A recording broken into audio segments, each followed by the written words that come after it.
Hello, I'm Victoria from Biblio Lifestyle, and you're listening to the Reader's Couch podcast, the show that will help you bridge the gap between living a full and busy life to one where you're reading, learning new things, and having fun.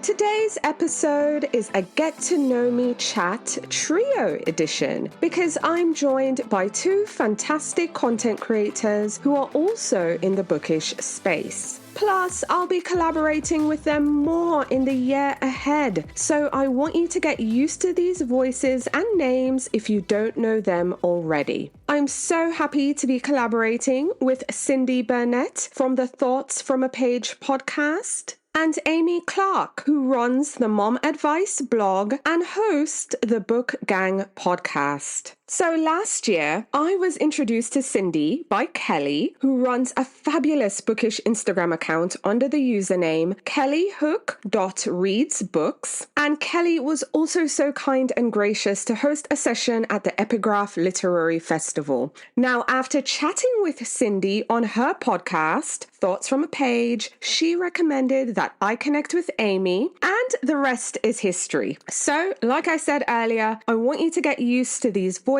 and names. So if you haven't already, subscribe to Cindy's podcast, Thoughts from a Page podcast, and Amy's podcast, the Book Gang podcast, if you aren't already familiar with them or if you aren't already subscribed. But in today's episode, you'll get to know us better. You'll get to know who we are, our relationship with books and reading, and we'll also discuss how we got started sharing content online. We're going to share some book recommendations, and we'll also discuss what you can look forward to from each of us in the year ahead. Alrighty, readers. Well, I hope you enjoy this Get to Know Me episode, trio edition, with Cindy, Amy, and of course, yours truly.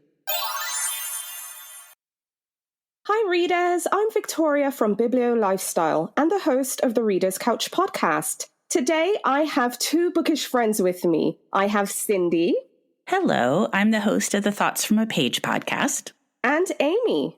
Hi, I'm Amy Allen Clark from momadvice.com and the Book Gang podcast. I'm so excited we three could get together because I just love connecting with bookish people, getting to know each other, and of course, building friendships. And that's exactly what we're doing here. So you'll hear the three of us together in the months ahead and hopefully much longer. Now, when I meet new friends, I always want to know, what is your backstory? What's your history with books and reading? So, Amy, tell me, what is your relationship with reading?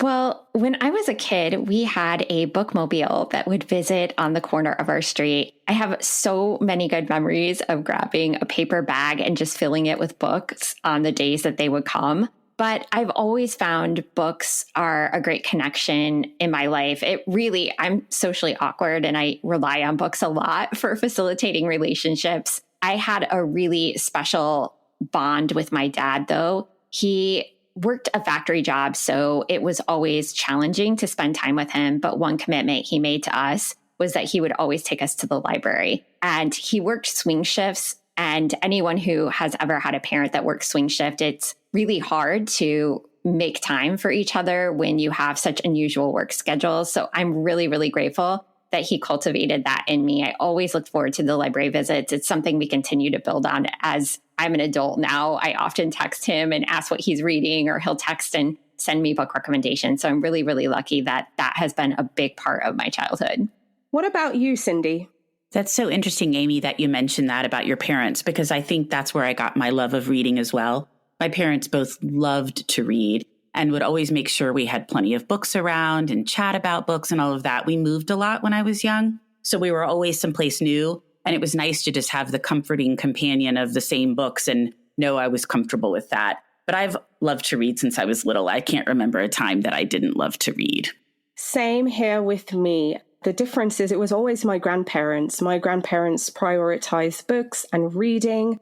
And it helped that my paternal grandmother, her best friend, was a bookshop owner. So I would be there on weekends. And my granddad would always take me to the library. So I'd be at the library maybe twice a week sometimes. But every Saturday I was at the bookshop. And when my mom would go shopping, she'd go to the meat market, which I was not a fan of. She would always leave me at the bookshop. I'd always just have my pick of what I wanted to read. My grandma had a tab there, so that was helpful. And of course, just always having the choice of what I wanted to read at the library. The library was a first place, and the bookshop too, where I made my own decisions. Was the library the first place, or the bookstore for you ladies as well? Always the library, always. Also, we were so lucky because of the school programs that they had. I did the Book It program. Maybe I'm dating myself here a little bit, but I was always trying to earn that pizza, for my reading life. So I was always participating in things like summer reading challenges that the library would offer and making huge, ridiculous goals with my reading life. What about you, Cindy? I love to participate in those summer reading programs that the library had. And I think it was a split for me, the bookstore and the library. But my parents were the same way. They didn't worry about what I read. They let me make those choices. Yeah, same here. We had a reading competition. And when I say reading competition, folks would be like, wait, what? Did you have to read out loud? I was like, no, actually, they should have called it reading comprehension because that's really what it was. You'd read a book, you'd write about it, and they'd give out prizes. You'd get pizza, you'd get cake. And at the end of the summer, for a whole weekend, they'd have a party. But I love reading challenges and reading competitions. It was just so much fun. But was there a standout book for you ladies? What book would you say was really formative, maybe when you were little or a teen? Cindy, what book stood out to you? I was trying to think through this because there are obviously series that I loved. I loved Little House on the Prairie. I still have my box set of 7 books that my parents got for me, and then the extras that didn't fit in the box set. I read Nancy Drew religiously. I loved them, even the later ones as they came out. Trixie Belden. I don't know if I can think of another book that really stuck out to me other than those that are part of series. What about the two of you all? I was thinking that I should come up with a very classy response because The Secret Garden really was like my favorite book when I was growing up. And I definitely read the Laura Ingalls books as well. But I think that I should give a more truthful response because there was one book that I got at the Scholastic Book Fair that my parents still laugh about. And I would read this every year religiously. It was 6 Months to Live. It was written by Lurleen McDaniel.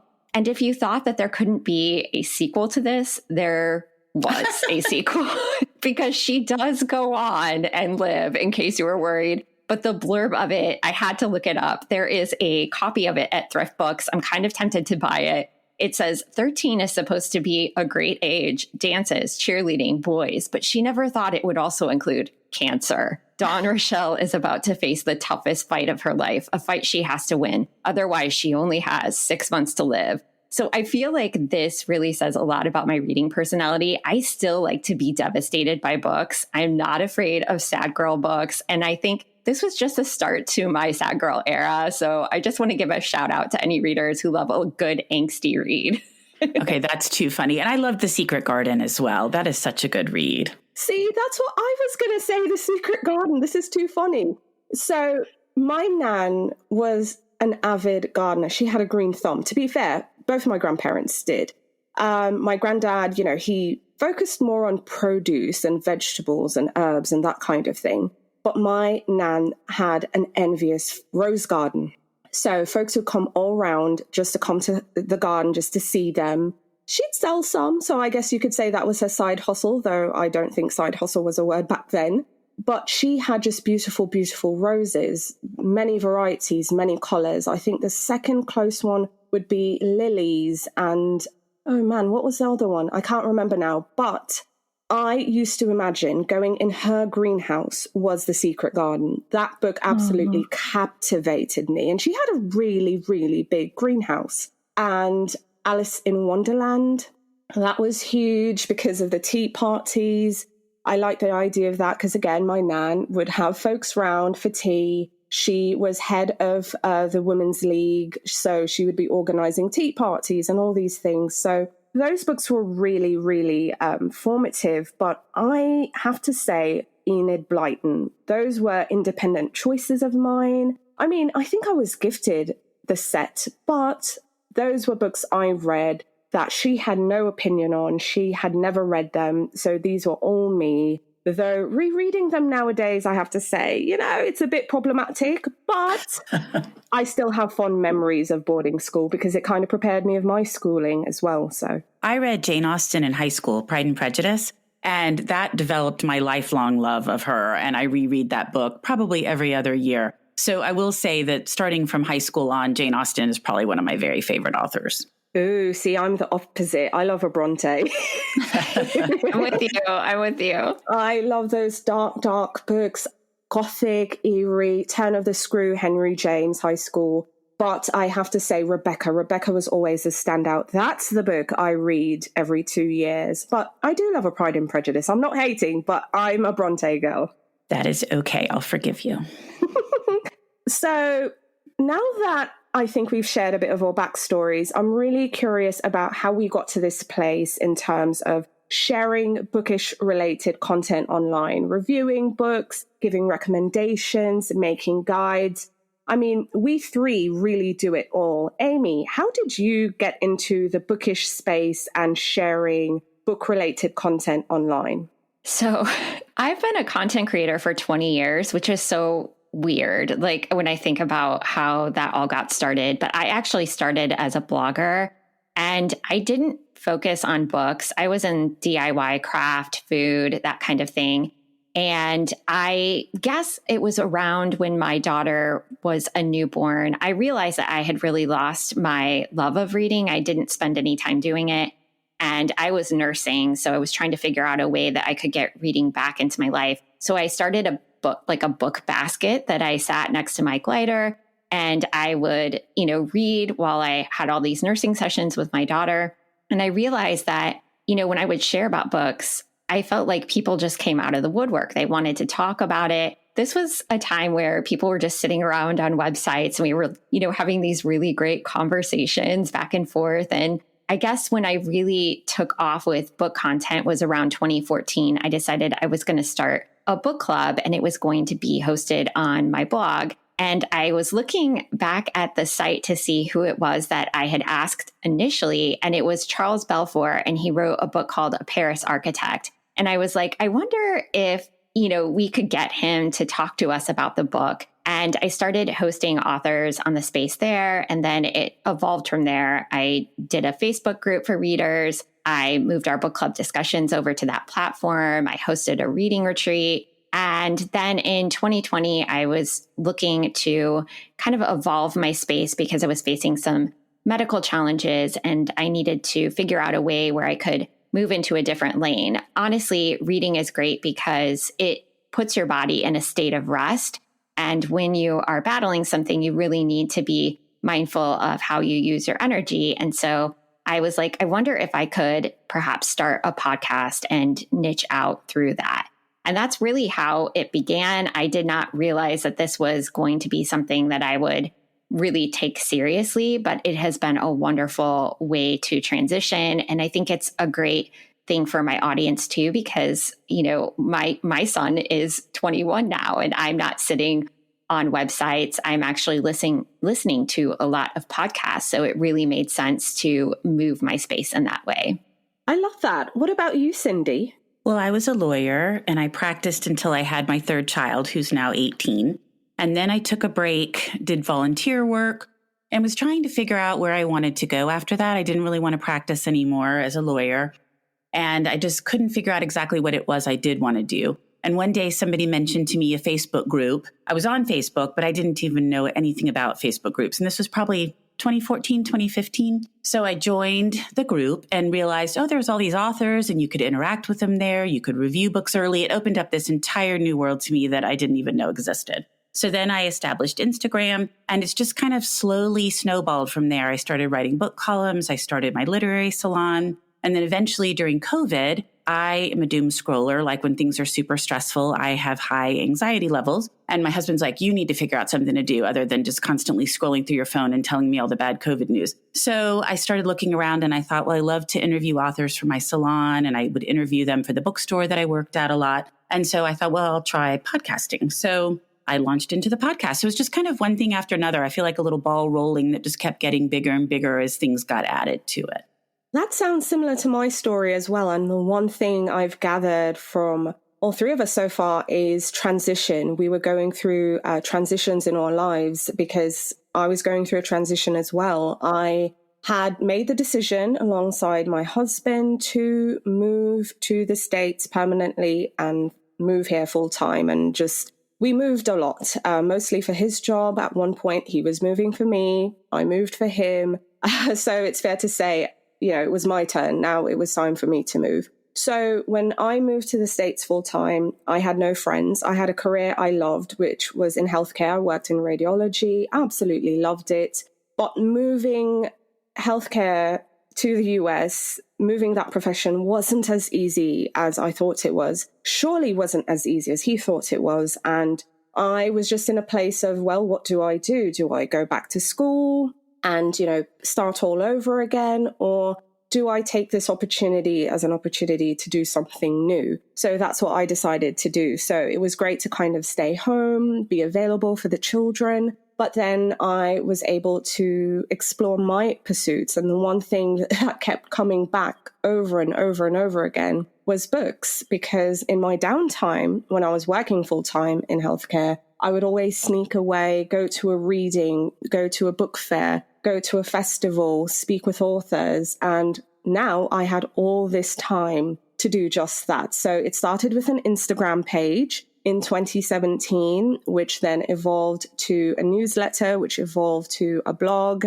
which evolved to a podcast, a virtual festival, and it just kept going. And now I also offer services if authors or agents want book tours or publishers even. So I've just been adding more and more onto my plate, but it's fair to say I was going through a transition as well. I think that's a good point, that you need a change in your life and then you ended up heading this direction, because I think it is difficult. There are times in your lives when you're trying to figure out, what should I do next? And we all felt the call of books. Yes, it's very clear. We all did indeed.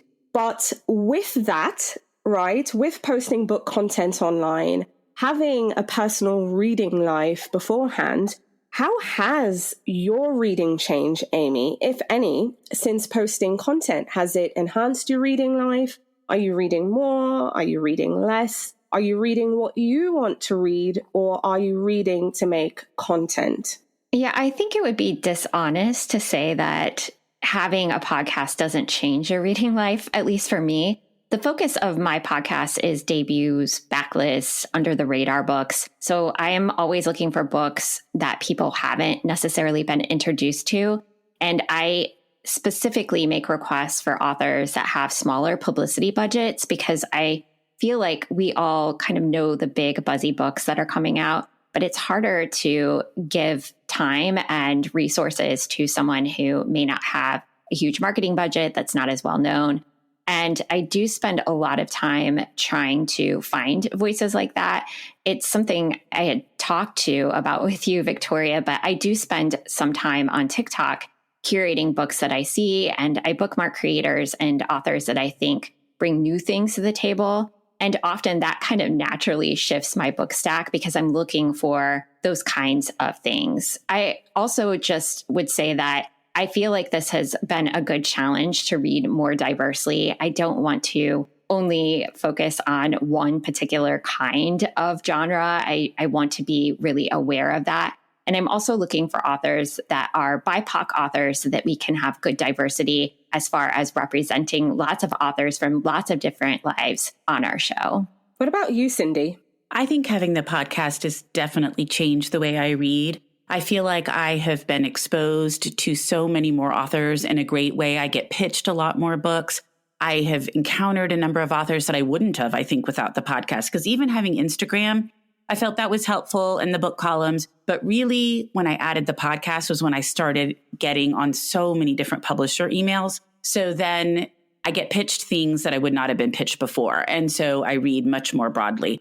I love to find hidden gems and under the radar books, but more than anything, my focus is the books that I have truly loved. So I read ahead so that I can find the books that I've enjoyed and then reach out and say, okay, I loved this book. I'd really like to interview so-and-so. So that's my focus, is finding those books that really speak to me and then interviewing the author about them. My reading has changed tons since creating content online. I agree with you, Cindy. Instagram is good, and it was good for a while for me, but then I started seeing the same books. And like you, once I started creating content, I was on publisher list. I would get pitches more as well. And like you, I read ahead so I can recommend what I love. And I think that's more of my focus. It's really, really hard finding those hidden gems. I really try my hardest to, but it is a challenge because I'm relying on professionals to pitch me books. I'm looking around myself, but sometimes I'll miss a book or two and I was like, oh man, that's really good. I wish I had the opportunity to read it ahead of time. But, it happens. And I wonder if any of you feel the pressure to read more to keep up, or do you get bummed if you miss a book or two? I can speak to my experience this year is that I decided that for our book club, we were going to read only BACKLIST. And I feel like a huge weight off of my shoulders because I did feel like there is so much competition to chase the new and shiny that by pulling myself out of that space, I felt so relieved. And it was easy to find lots of backlist books, but chasing the new and shiny, I always feel this sense of urgency. And it was so refreshing this year to just kind of slow down a little bit and be okay that I wouldn't get the scoop on the new thing. I only do that for the summer guide, and then we don't do anything after that. And I really feel like my mental health is a little bit better when I'm not chasing that kind of feeling. How has it been working for you, Cindy? Do you feel bummed when you miss a new book? I don't think I do. I love looking ahead. I always have. That was one of the things that appealed to me so much about this space, is learning what's coming out in the future, reading it, deciding this worked for me, this didn't work for me. I have often found sometimes that the new and shiny that's everywhere isn't a fit for me. Like, I frequently find people will be raving about some book and I read it and I'm like, meh. So, it just kind of depends. But more than anything, I just love to find those books that I love. I mean, that is kind of my goal. So it doesn't stress me out. And if I miss a book, I'm like, oh, okay, I'll pick it up and read it. But I do love finding those people that know where to look. Like, that has kind of been Kelly Hooker, who we were talking about before we started recording, is a good friend of mine. And we work together on a variety of things. And she also loves looking ahead. And we spent a lot of time this fall finding different resources, lists, different ways that we could have a better sense for what's coming out. And then I just pick and choose what sounds good. And if I pick one and it doesn't sound very good, then I'm like, okay, I'm 15% in. I'm going to go ahead and DNF. Like, I don't mind DNFing. Or if I love this book, I can't wait to talk about it. So that is kind of how I have treated it. And it doesn't stress me out. I love it. And I just sort of let it flow. How about you, Victoria? I think I'm a bit like you, Cindy. I focus on the joy, focus on the books I love. I actually have a hard time talking about the books that didn't work for me. That used to stress me out quite a bit because I used to strive to review every single book I read. And it was proving to be incredibly overwhelming, number one. But I struggled when I didn't like a book and I didn't feel it was fair to review a book that I did not finish because, like you, I liberally will DNF a book. If it's not working, I'm just like, maybe I'll try again, or maybe it's just not for me.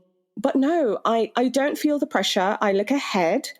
But most importantly, I carve out time to read the books I want to read, because I'll look ahead and I'll try reading a book for content. So I'm looking ahead to say, what are the books that are coming out in 2024? Let's get going. I start reading. But every so often, I will stop.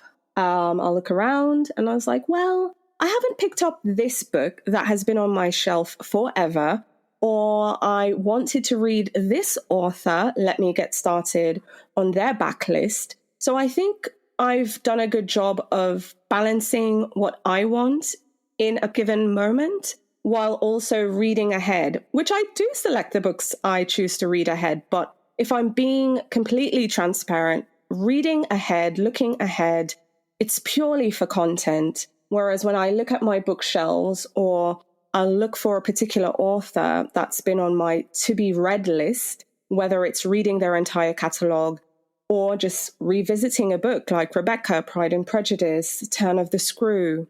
Rereading those books are for me. And that's the way I find balance in a world where I am looking ahead and creating, but I'm also still achieving my personal goals of reading an author or a backlist book. Does that make sense? Absolutely. It totally does. I agree completely. So that's my approach. But again, creating content online, if you're not careful, it can be a hamster wheel, but I'm happy we're doing what works for us. So 2023 was quite the year for books, like every year. Are there any standout books for you, Amy, that you read in 2023? Tell me about some of the books that you read and loved. So the first book I would say that I hope people check out is Shark Heart by Emily Haybick. I thought this was one of the most imaginative and profound magical realism plots of the year. And I thought that this was such a magnificent book about what families face when navigating a difficult diagnosis of any kind. I told you guys I am not shy from emotional books. This was honestly a very cathartic read for me about things I personally had not processed and what it means to be loved by a spouse through challenging seasons. If people haven't gotten it, it's really about a couple navigating a really fantastical kind of diagnosis. He has a shark mutation because they have animal mutations in genes. And basically, this takes away an element of his humanness. And they are trying to navigate that very first year of marriage together as they navigate this really challenging thing. And I just thought it was so imaginative. I haven't read anything like it before, although my husband, who's a big fan of anime, says that I should check out anime because this plot is pretty familiar in his territory of more fantastical plot lines, but I absolutely loved it. I also want to mention a book that won't come out until March, but I got to screen, and it was The Girls We Sent Away by Megan Church. I thought it was one of the best historical fiction books that I've seen this year. It's all about the baby scoop era, which was a period roughly from the 40s to the 70s when unmarried pregnant women were coerced or pressured or forced to relinquish their babies for adoption. And so it's a page turner about a teen girl who's incredibly gifted. She wants to be an astronaut one day, but she ends up pregnant. And of course, the boy, his life goes on, but hers is abruptly changed. And as the title hints, she is sent away from home. And it's really about, how women aren't taught anything when they are young about their bodies or what's happening. And basically how we would send girls away and then expect them to come back and just go back to their regular lives. And I thought it was just an incredibly emotional, evocative, atmospheric kind of book that I think a lot of readers will like. And the last one I do want to mention is a backlist book that I had on my stack forever. As I was screening for the book club, this book was one that I had been thinking about tackling for a long, long time, but it was the length that was scaring me. It was a 624-page novel called The Most Fun We Ever Had by Claire Lombardo. I know a lot of people have read it, but if you haven't, it kind of reminded me a little bit of the TV series Parenthood, where it's like super claustrophobic. It's only about their own family. There's not a lot going on outside in the world, but it's about these parents who have this really insane love for each other, and they have 4 grown daughters. And they're navigating basically a family member they did not know existed in their lives until later, and how those dynamics between the siblings play out. It just plays out in exactly the way that we all kind of default back into our old selves when we all get together as a family. I will say it really surprised me. It was spicier than any of the romances I've read this year. And so if spicy romance is not for you, this might not be a perfect fit. But if you're looking for a book that's going to take you somewhere else into like an insulated bubble outside of politics, outside of everything happening in the world, I thought it was a really, really good one. And I think she has a new book coming in 2024, I'm pretty sure. Ooh, I'm excited. I really enjoyed it. I'm glad that I waited as long as I did. I did not realize it was a 2020 Women's Prize in Fiction nominee, longlisted for that. And I feel like with big books, I often have a hard time getting started, and then I'm always glad I do it. But it's just that page length that really scared me. I get that. I get that too. But Cindy, what are your books that you read and loved from 2023? Well, it was perfect because I just recorded my end of the year favorites. Kelly and I did our top 15 favorites. And so I was like, okay, this is all very fresh in my head. I've worked through everything, decided what I wanted to list and include. So I was going to pull 3 off of that. One was The Berry Pickers by Amanda Peters. It was a debut that just came out in October. And it is about a family that is in the Mi'kmaq culture, and they live in Nova Scotia and come down in the summer to pick berries in Maine. That's their job for the summer. And one of their little members, their daughter, goes missing. And then you toggle back and forth with Norma, who lives in Maine and grew up with these very claustrophobic parents, and she doesn't understand why, super secretive family. And so as the story unfolds, you learn a lot about both locales, the culture, but also what happened. And I just thought it was so well done. And it makes you think a lot about trauma and secrets and how those things will bleed into the future if they're not dealt with. So I thought that book was beautiful and has a stunning cover. I'm such a cover person, and the cover on that one in the US is just beautiful. And then I loved The Bitter Past by Bruce Borges, and that was a mystery that came out in July, takes place in Nevada, toggles back and forth between the present and the past when they were testing nuclear weapons in the rural area of Nevada. So that was very interesting. It has one of the best endings of a book that I have read in forever. I was so surprised. Thought it was very, very well done. And then Homecoming by Kate Morton. I'm a huge Kate Morton fan. I've read all of her books. This is her first book set in Australia where she lives. But it has a book inside a book, which I always think is a very clever way to structure a book. And I just loved everything about it. She really works on creating strong sense of place. And you can feel that. I mean, you feel like you're in Australia right there with everything that's happening. And I just loved all 3 of those. I was struggling with this, Cindy, because unlike you, I'm still working through my top 10 list for the year. I haven't recorded that episode yet. I'm hoping to do so in a week.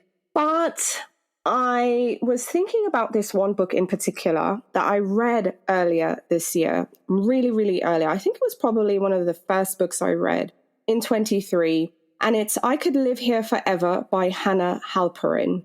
Now, I do gravitate to books. Let me just say, first off, I do gravitate to books that center addiction. It's something that's incredibly important to me. So maybe if, you're a bit sensitive reading stories about addiction, maybe it's one to avoid. But if you're open to it, this is just a really tender, and it's heartbreaking, but it's such a really great read. And in the book, we meet our main character who is in college doing her master's degree, I think. And while in school, she meets this musician, and they're absolutely smitten with each other. They just absolutely adore each other. But as time goes by, she knows something is off.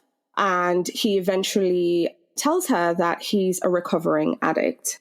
And unfortunately, as time goes by, she starts to notice changes. He becomes increasingly paranoid. His behavior is erratic. And then it's revealed that he's still using. So we see her having to kind of struggle between wanting to kind of save him, but having to decide, well, do I need to save myself? We also see her, because again, she's in college, dealing with friendships. She's also dealing with complicated relationships with her family, while she's also focusing on her writing, because she's a writer and that's what she's doing in college. So we just really see this young woman just really thinking about her future, knowing in her head, this man is not good for her, but in her heart, she wishes the relationship could last and she loves him and she wants to be with him. So the thing I really loved about this book is just how much the author humanizes addiction.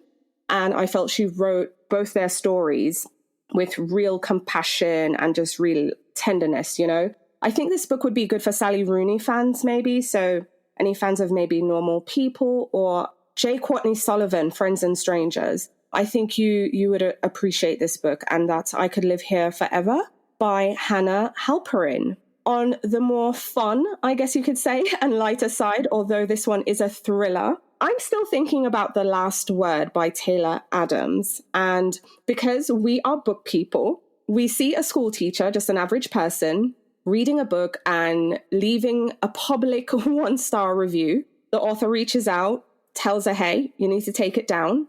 She refuses, and this author, who clearly is a psychopath, it just pushes him off the edge, her one review. It's set, I think, it's the West Coast. So I think it's maybe Washington or Oregon State. So you kind of get this, dark, eerie vibe. It's off season. So we see this woman just binge reading her never-ending supply of self-published books. We see her dealing and thinking with her problems. She walks her dog. It's a nice house on the beach. But again, this author is unhinged, and it's a thriller. So he becomes menacing. Trouble just comes straight to her front door. I don't know what to say without spoiling it. But yeah, so if you've ever wondered about what might happen if an author takes your 1-star review a bit too seriously, I recommend this book if you love classic stalker tropes. But it's fresh. It really feels fresh. There's good tension, good plot, good twist. I enjoyed this thriller very much. So that's a bit more on the, entertaining side. But then I think the third book I would recommend is The Three of Us by Ore Abaj Williams. I love a book that's set over the course of a single day. And I think it's my early experience with Mrs. Dalloway by Virginia Woolf. So when I see a book set over the course of one day, sign me up. In this book, we see 3 people. We see a husband, a wife, and the wife's best friend. And the author divides the book in 3 sections. So we get each of their points of view.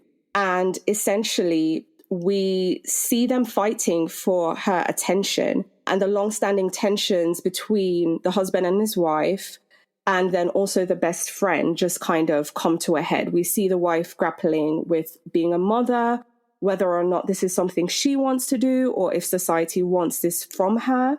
Her best friend in college is kind of trying to remind her of her values and what she thought her life would and should be in college. And then there's a husband who is, trying to get the ear of his wife, but, the best friend is just all about it. So if you love a good character study, and if you want to see what would happen if your best friend and your partner hated each other, then this is a book I recommend to you. Those all sound good. I'm trying to be quiet and not be writing things down while we're talking, so everyone has to send me their list when we get off here. Absolutely, for sure. But seeing that we also look ahead, because we're content creators, is there anything anyone is looking forward to reading in the year ahead? Or do you have any reading goals? Let's talk about reading goals real quick. Do you have any reading goals or intentions for 2024? Cindy? Reading goals. That's always a good question. I am knee deep in 2024 reads. As we were talking, I read ahead, and there are so many great books coming out. So I can definitely say 2024 is going to be a good year. But reading goal wise, I think just to continue to read broadly, talking a little bit about what Amy was talking about, read diversely from a wide range of people's perspectives. I think that's very important. And also just to continue to challenge myself to read things that I wouldn't think would appeal to me, but in the end they do. So I think that's probably about it. What about you two? I wanted to read more romance this year because I feel like it was a genre that I had been sleeping on. And as I start reading them, I'm starting to realize how wonderful and soothing they are to my nervous system to just read a cozy romance before bed. So I am going to start a routine that as my bedtime routine to read a romance before bed and see if that helps my body reset for the next day. But also I am going to continue reading our backlist books because I really want to have a dedication to that this year. And what has been really fun is just interviewing authors about their backlist books because they're not on tour anymore and they're out of that kind of messaging system that they might be in. And it's really, really fun to get to talk to them or revive something that has not had a lot of attention more recently and have them come back. So my goal is to be doing more of that in the future. What about you, Victoria? I have been thinking a lot about young adult and children's books. I think I volley in and out of reading YA for some reason. And every time I go back, I'm reminded, I just absolutely love this. But I also want to add more children's books to my reading list because for some reason, I feel the children book space and young adult space to some degree, but specifically children, they've been doing a really great job at providing diverse reads. I actually think children's books are doing such a great job at teaching traditions and different things from different cultures. And having two new little ones in our family, we have a 4-year-old and a 1-year-old, not my children, but within the family. And I want to kind of share stories with them that are different from our stories as a family, the classics we're used to. So I think I'm making an extra effort to read some children's books over the holidays. I discovered Countdown to Noche Buena, which is a Latin tradition. And that was just really fun reading to them over the little holiday break when we just got together. And her mom loved the book too. So now we're incorporating that. So I think goals-wise, more children and more young adult. I would say that I historically have read a lot of historical fiction.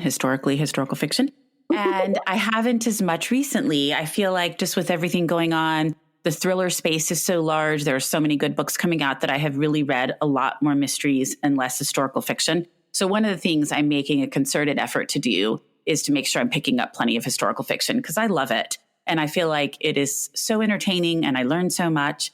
And so I want to definitely make sure I return to reading more of that. Oh, how fun. So since we look ahead, like I said earlier, are there any books you're looking forward to reading in the year ahead? Amy?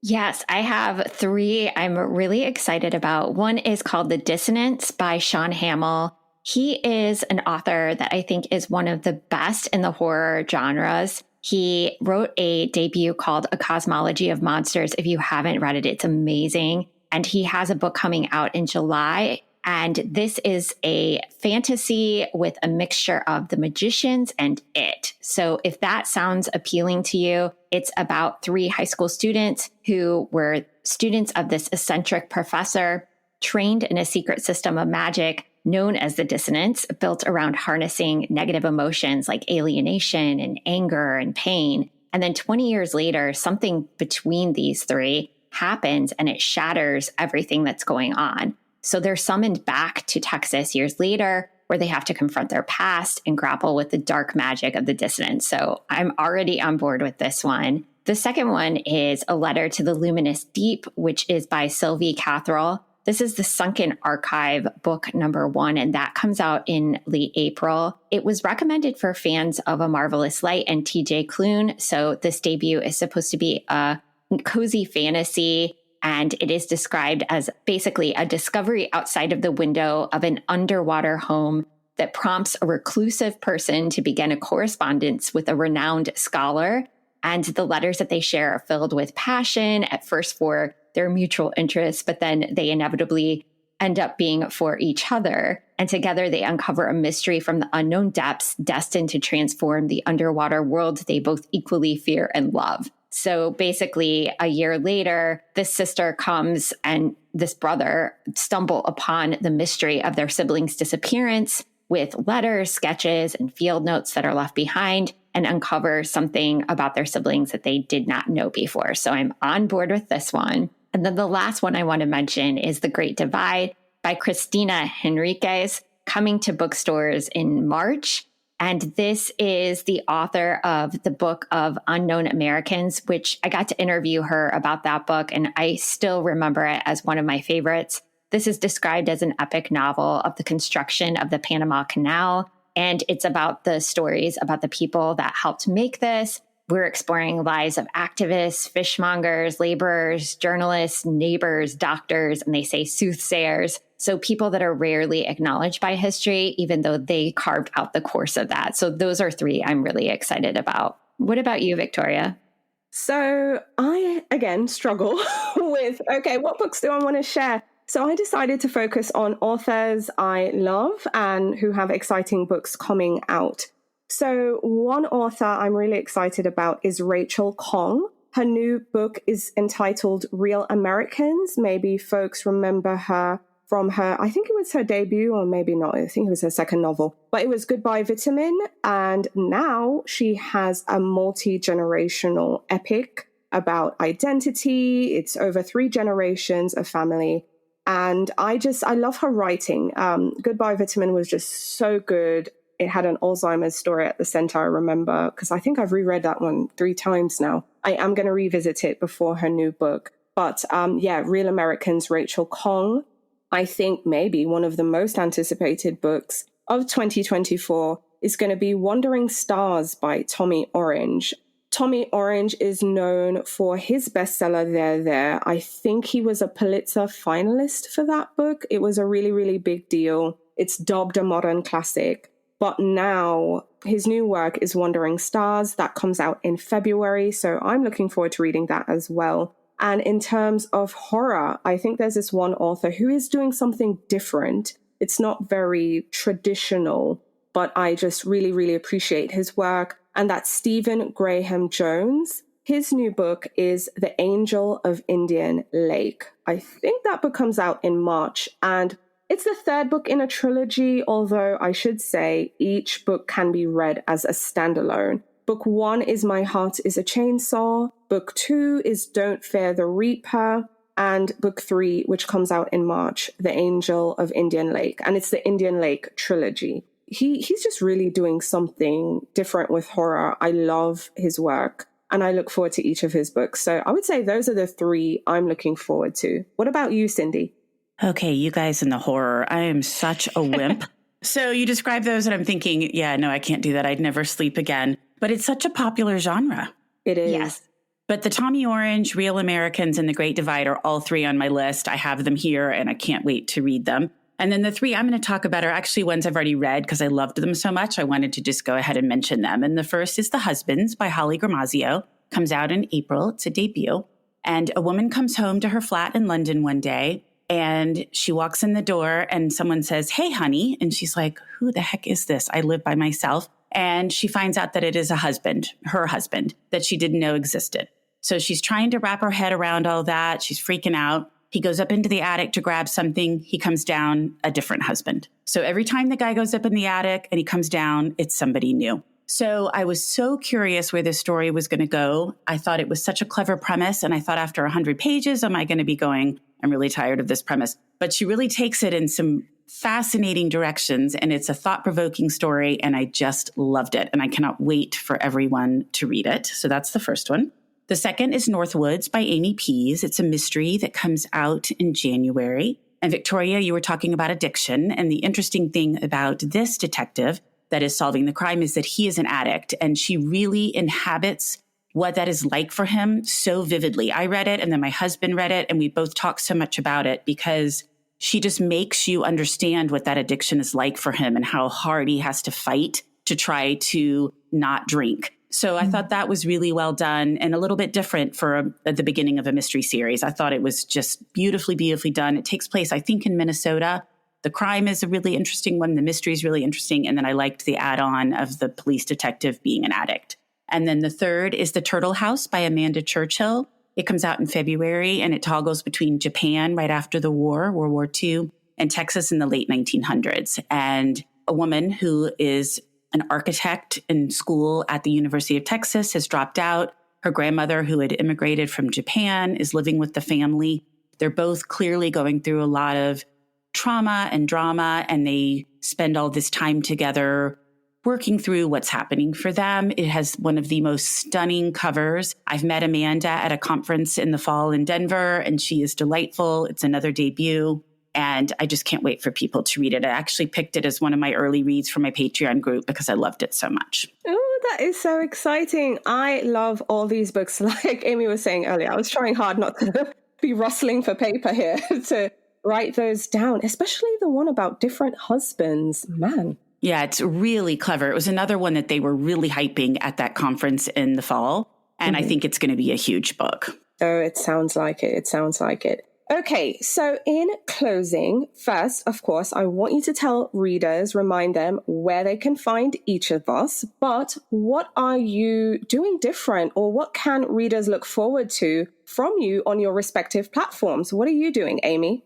So we're excited to kick off the Mom Advice Book Club year, and that happens this month in January. So it's a really good time to join.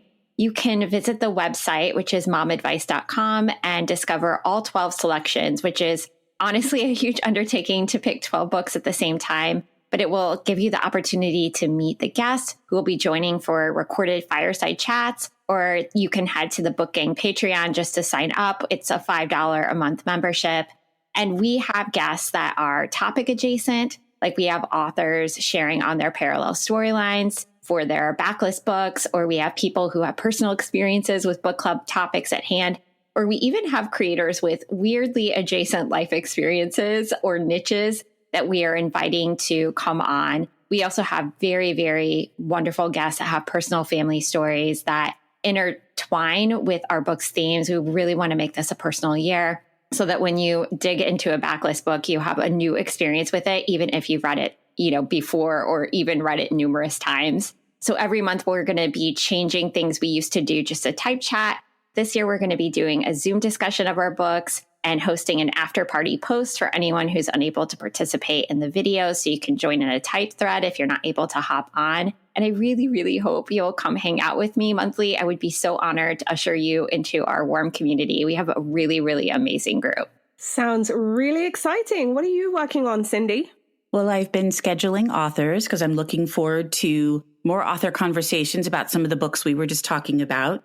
And I'm just continuing my Patreon group where we early read NetGalley widgets ahead of time and meet with the author before the book comes out. So I've been working on getting those scheduled. We have some great ones coming up: Amanda Churchill, Claire McIntosh, a variety of authors. So I'm looking forward to that. And then also just working with you two and other podcasters to kind of continue to work together, build each other up, find community in this space.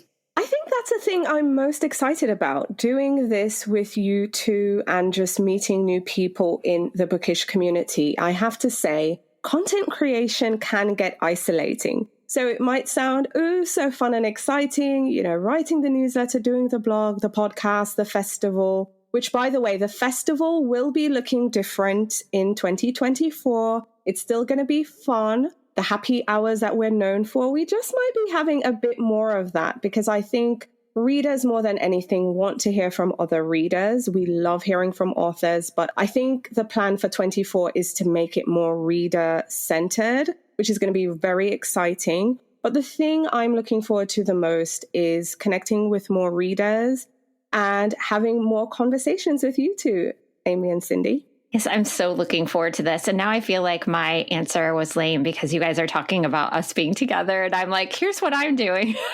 Not at all. No, not at all. It's hard when you have to go first. I don't want to go first anymore. Well, I think it's wonderful. And I'm so glad that we're doing this together. Yes, I am too. And readers, I hope you will come along with us on this journey. Again, I'm Victoria, host of the Reader's Couch podcast. And you can find me at bibliolifestyle.com. And I'm Cindy Burnett, and I host Thoughts from a Page, and you can find me at thoughtsfromapage.com. And I'm Amy Allen Clark, and you can find me on momadvice.com or on the Book Gang podcast. All righty, readers, that's it. Thanks for listening. Bye.